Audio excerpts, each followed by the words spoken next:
Okay, hi everyone.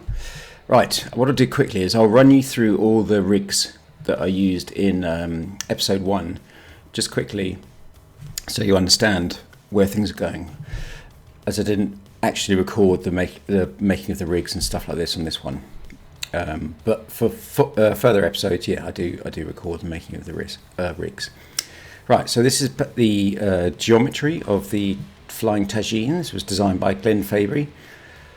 Beautiful looking ship. Originally it was just kind of this part here, but I asked Glenn if he could design and put a cockpit on the side, which reminded me a little bit of the Millennium Falcon, I guess, but Spud had to sit somewhere and I couldn't really have a wedge in the kitchen with the chef. All the geometry is really pretty basic. It was textured in Substance Designer, and there are a couple of bits of kit bashed geometry down the bottom here, which had their topology either redone or just greatly reduced to keep it light, because it's quite a heavy model, especially with all the textures on it. Right, then the actual rig controls. The main one here only really had, apart from obviously translate, scale and rotate, the main ones here are the bridges, which here we go. They have a set driven key which allows them to open and close. Beautifully rigged by Jazz, as I said. Did I say? Well, it was rigged by Jazz, which is really great. Really cool. They also have individual controls, just in case you want, I needed to do something, whatever. Lots of control. I like having lots of control, especially as an animator. Then going up to the main root joint, we have this one here. It has the 4 arrows to let you know which direction you're pointing in. That just rotates, drives it. This is the main one I used for kind of like flying shots and that sort of thing. Always helpful, because then you can, if you want to fly it over there, you've still got your main control to do that. Right, then we have the boosters underneath. Now these are actually air fans underneath. Everything does actually have a reason to exist. That's kind of makes the world more logical. Obviously, I'm taking a little bit of liberty because it is science fiction. I don't want everything to be too realistic, but the idea of these is that they're blasting air somehow out to keep it hovering, and then we have the back jets here, which I used quite a lot to do the direction. Say if it's turning a corner, it could slam on one, do a handbrake. Actually, a great little controller here is this one here, which gives it just a little bit of movement there. You can really bring it to life. Just give it a great pose. I like the idea that stop erring. I like the idea that vehicles have the same spirit as characters, they have their own personality as well. Cool. So that's that. Right, just select those somehow. No, I'm not doing it. Right, I'll just zero that out. And you as well. Then let's go up to the top here. We have the helicopter blades. On the blades, I made a mistake and accidentally misaligned the geometry, as you can see here. But because I had that kind of like really weird, slightly off, clunky, doesn't really work, I just left it like that. I think it looks superb. I never would have done that on purpose, but it was a happy accident. Like, what's his face? Happy tree over there. Yeah, no, happy tree, put it over there. Then we have the propeller blades, which move up and down, flying, landing, etc., etc. And then the final control, inside the kitchen, let me just open up the bridges. Actually, I'll show you the joints quickly. There we go. Right, so the joints are very, very simple. Straightforward, easy to bake, and then move to Unreal Engine if needed, which I did in this episode particularly. Okay, then inside the kitchen, not much going on in here. You didn't really see much in this episode. Depending on the episode, I'll build it up in time. I just want a few things in there. I think these are just kit bash from somewhere or another. Nothing in particular.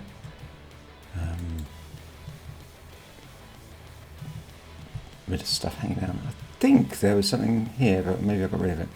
Can't remember. Anyway, and then there was this part here, which is going to be used in another episode. It's kind of like I'll leave it. I'll leave it as a surprise. There you go.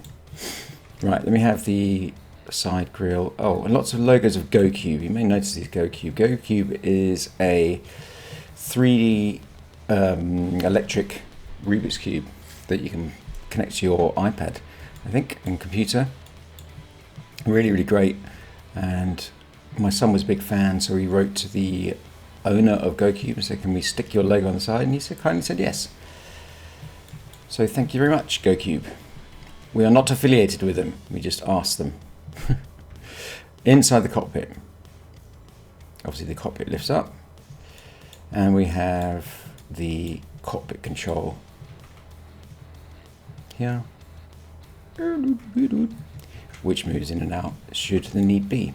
And obviously all the screens, which I discussed how they were, this is in Maya, so the screens were made slightly differently from in Unreal Engine, so I'll show you how they were made in Unreal Engine in the next video, I think.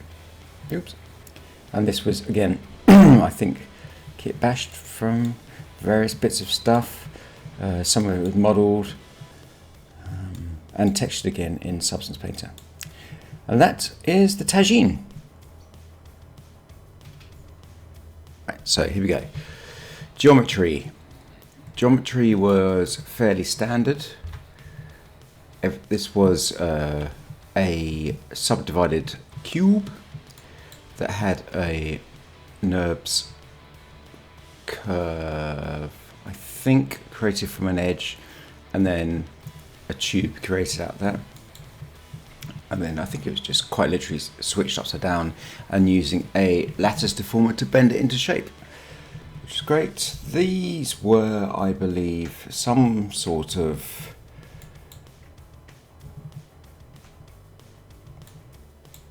kit bash from somewhere. You'll have to excuse me if you do recognise them. Please let me know. Lowered in their poly count, just so they're faster. And then, of course, again with here, I could have built them, but remember, I'm doing the 4-week deadline, so it's a lot harder than it sounds. In here were some wires. They were just extruded from curves using Maya's extrude from curves tool. Handles were just a box created. The microwave was just a box created. Buttons were just a box created. Chicken was just a simple shape created, I think. Feet were some sort of kit bash. The tracks were originally going to be hard tracks, you know, like tank treads, but to save a bit of time, I just made them a black solid. And this was, I believe, poly modelled. Perhaps that looks like I overdid something by mistake. Anyway, and obviously the spheres were just spheres plonked. That one's floating. Oh dear. Should be there, I think I might have moved that. I think I might have moved that just then, but never mind. Right, the textures were done in Substance Painter. Very gorgeous. Some of these patterns were bought from ArtStation. Absolutely beautiful patterns. Again, you know, you're working to a 4-week deadline. You've got to use what's available. Fairly high res, not too bad. But again, it's a quick rig, so it's cool. Right, here we go. Again, Jazz did this rig. We have the head rig. We have a second rig here for the helmet, where the wire is attached to, which is good because I could offset that to create a wobble effect, which I do, in fact. Bass had a control for the bass there. Oh, let's just start from the main control, really, like usual. let's go to channel box here. Right, so we don't have anything particularly exciting here apart from joints visible. I'll show you the joints quickly. There we go. Standard stuff. The only difference was that they were sticking out sideways, which caused a little bit of issues with the leg deformations in Unreal Engine. Not in Unreal, in Advanced Skeleton, but Jazz figured it out, so he's great. Okay, we have the IKFK blends. I think I only use, I can't actually remember what I used, to be honest with you. Very cool. He added some additional controls here for like squidging and squodging. To be honest with you, they were great, weren't necessary because it wasn't in the shot enough. Had I had more time, I might have used them. Simple bend, obviously IKFK over there. With the root joint here. The geometry is fairly straightforward. Tried to keep it as neat as possible. Don't know what happened there. For some reason I triangulated that left sock. It's not very good. And the boots, I think the boots were from ArtStation. I have a feeling they're from ArtStation, and I just modified them a little bit to make them fit the character a little bit better. Belt, big belt there to hold her trousers up. The helmet is kind of the most important thing. She has these big listening devices on the side. These are the breathing canisters on the side as well. they can be swapped out, which you'll find out, that might pop up. The whole idea is that I'm not going to explain everything in episode 1 or 2. I want people to just figure it out for themselves, which I think is pretty straightforward. Everything's pretty well signposted, so to speak. Big screen, big mask color, because you can't make a sandwich if you don't have a big screen. Then we have the neck wrap, which is made of little grooves down the side. Additional neck map there, wrap. Sorry, my mistake. We have a body which was actually taken from her naked body, and then just separated and created the kind of netting. And you can see that she's got quite a nice. She has a slight texture on there just to break it up rather than just having a giant pink suit on. Textures were done in Substance Painter.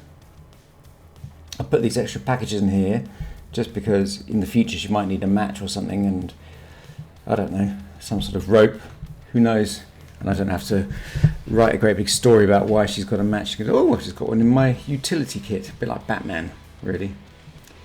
There you go, so that's her geometry. I believe that the gloves were a mixture of some. I think I built these gloves, but this Paulin type thing was some medieval thing, which I just recolored to make it look like that. Just adds that little bit of detail. And again, it's all painted in Substance Painter. And then we have the gun as well, which was a futuristic gun from ArtStation, I believe. Remember, I'm buying this stuff because I have the 4-week deadline that I've set myself, so everything has to be super, super fast. It's quite nice. Nice gun. I believe the trigger works as well. And then a really straightforward holster that I just built. And that's pretty much it, really. And that's Bud's geometry. Oh, well, there is one more thing. Maybe I could show you now. She does, in fact. Let me turn on the. My brain's gone to mush. There you go. She does, in fact, have a face underneath. But she doesn't show her face until episode 3. So I'm not going to ruin the surprise. I'm just going to leave as is, and you can wait until episode 3 to see her face. And I'll go through the same thing with her face rig later. But put it this way, she has lots of controls on her face. Usual kind of Advanced Skeleton standard rig stuff. I just whistled. Okay, let me lock that, not hide that. Okay, so starting from the bottom as usual. Fucking helicopter.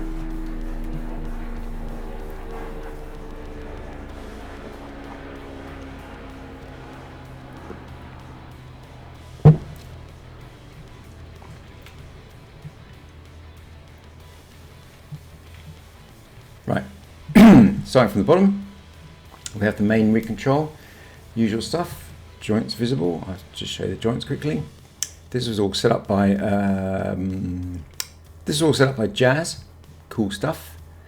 The bendy rig controls, I believe, are on here.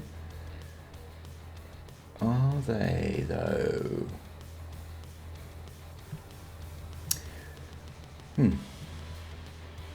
Bend visible. Oh, they are. There we are.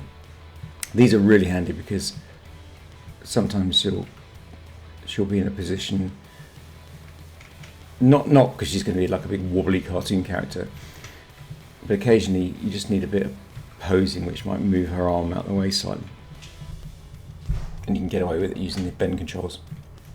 Really, really useful. Even if your character, yeah, like I say, even if your character's not cartoony, you might want to, especially if you're doing comic book style stuff, I might want to bring the knee right up to the camera, which is completely bizarre from one angle, but you can get away with it from that angle. If you look at it from the side, it's utterly nuts. A good film to look at is the Peanuts cartoon that was done by Blue Sky Studio when they were around. The stuff they did on Peanuts was absolutely balmy. Right, so that's the bend controls. And then we have the knee controls here, which you can turn the arrow on or off.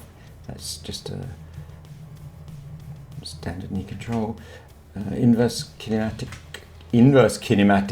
IK, I just call it IK, for her feet, which obviously has got a switch to forward kinematics. The difference between inverse and forward is that inverse works from the bottom up, so you can grab one and the rest of the body follows. Forward kinematics starts from the top and works down, so you have to bend the knee and then the foot and then so on and so forth. Now they both have their uses. Very good. Legs are generally easier used, I would say, IK 90% of the time when animating characters, unless they're kind of flailing around on the floor with their legs up in the air, you know, because the great thing is it makes them stick to the ground, which is what you want really.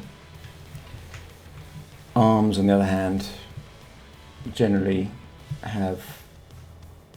generally use them as forward. FK. No, yeah. Which one are we talking about here? Forward.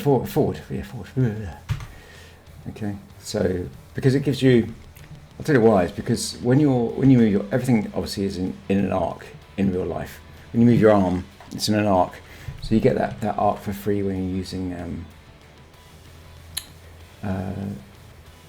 FK.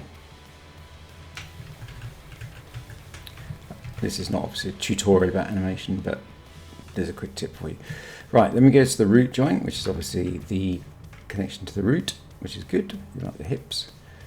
You can see with the FK control change that also moves with the body. There you go. And then we have this nice hip swing joint. Or we don't. Okay, nice bit of hip. Groovy hip. It's cool. Helps, especially for females. You know, they do a lot of hips when they do a lot of hips when, well, you know what I mean. They don't go around. They just women generally swing their hips more than men. We do have a setting for IK controls on the spine. I don't tend to use it really, even though it's useful. Not something I use that much. maybe in certain occasions. Good for cartoon characters, but not for real characters. Right, so the arms, again, IK. Useful for if you're leaning on something. So you're leaning on a wall and you don't want to move. Oh yeah, I'm just leaning on this wall over here. Yeah. But apart from things like touching or actually grabbing a gear stick, like she was holding the gear stick of the cockpit. That's exactly why I used that, so she could move around and she'd still be hanging on. But when she took her hand off the gear stick, it would switch to FK, which is good. We have collar going on here, spine controls. We do actually have, let me go to here.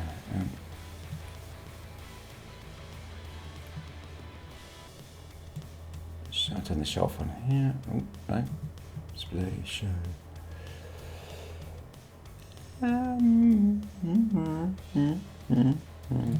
Shelf. There we go. Okay, so Advanced Skeleton comes with this really very cool picker, which is great. You can design your own, but I just tend to use this one. It's faster. I do have a nice one somewhere over here, which I'll go through. Actually, maybe I'll go through my shelf as well to show you what I use, because I use everything purposely and quite often. Right, so you select it, and then there's the head, and you can select the shoulders, and obviously there's the shoulders. Now, a lot of people know this, but I'm just doing this for people that don't know. Obviously. Spine, you can select the spine, which is great. It selects all three controls. Right, her gun here, because I'm getting a bit bored. Let's go gun over here. Behind the hip joint, the gun comes out. I'm just going to make sure it's on object, so the gun comes out like that. Very cool gun. The holster has a swing option, obviously it's parented to it now, and it also has a strap.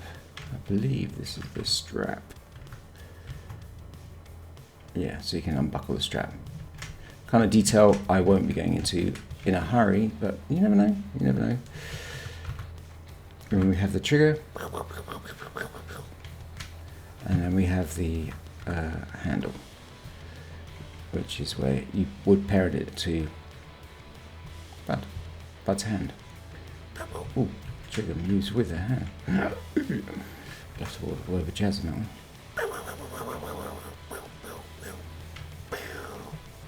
Anyway, lovely.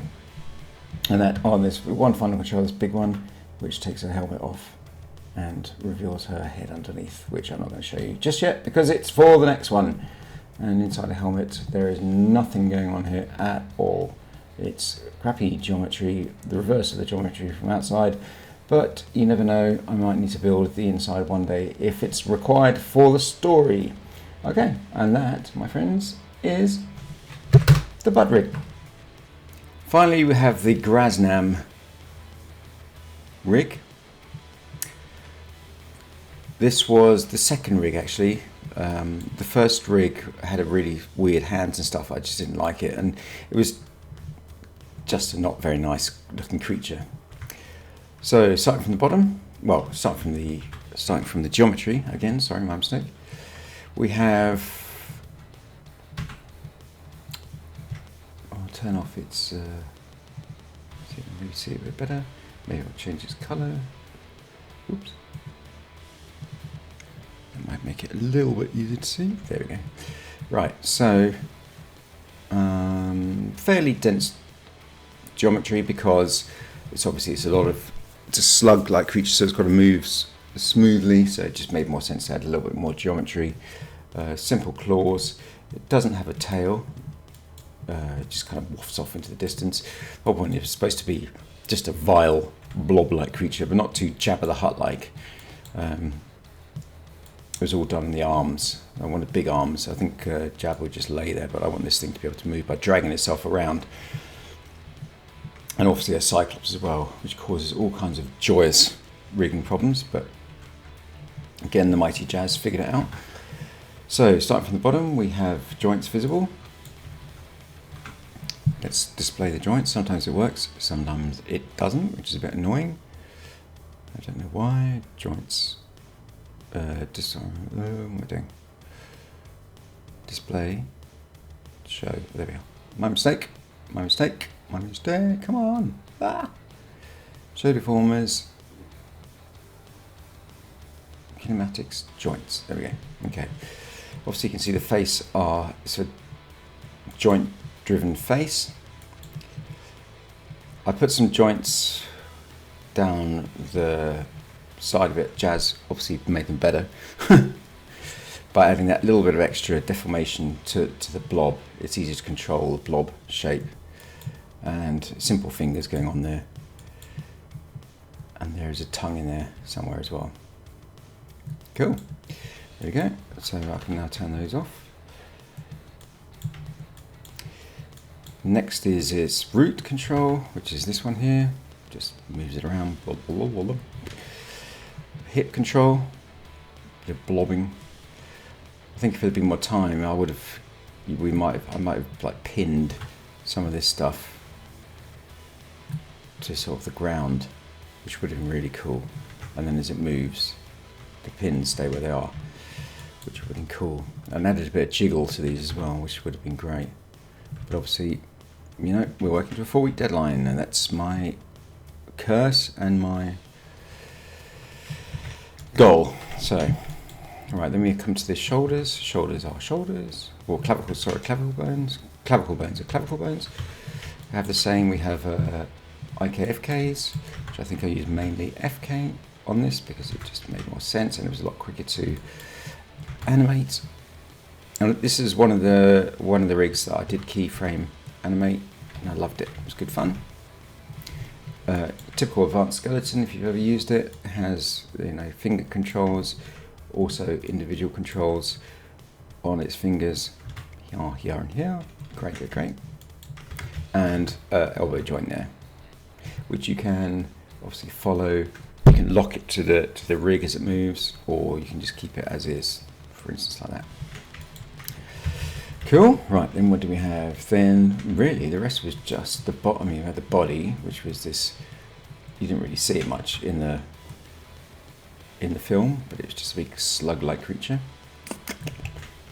and some jiggle, which you didn't really see it. But this is not the last time you see the Grasnan, so it's worth keeping it. We had the jaw. I need to get some of that sorted out there because the chin kind of looked a bit square, but that's something for next time, I think. Let me just run out of time. We have the upper teeth, upper lip, lower lip, upper lip, sorry, and then you have the individual controls for that sort of thing. We also have the main face controls to use the mouth. Again, I think I would, when he appears next time, I'm going to make these a lot more readable, rather than just kind of, you know, I want them to really work. But there wasn't enough time in this one to do that. So we have the eye, and of course the eyebrows, which kind of have to move together, which is a bit weird. So it did, yeah. I think this rig probably could have done with a little bit more work, but we're getting there anyway. The upper lower eyelid there, and sneer, and that is, we have obviously the blink over here somewhere. Where is the blink? There we go, blink, which didn't quite work, so I had to do a bit of work on that afterwards. And then finally, there's the tongue inside there.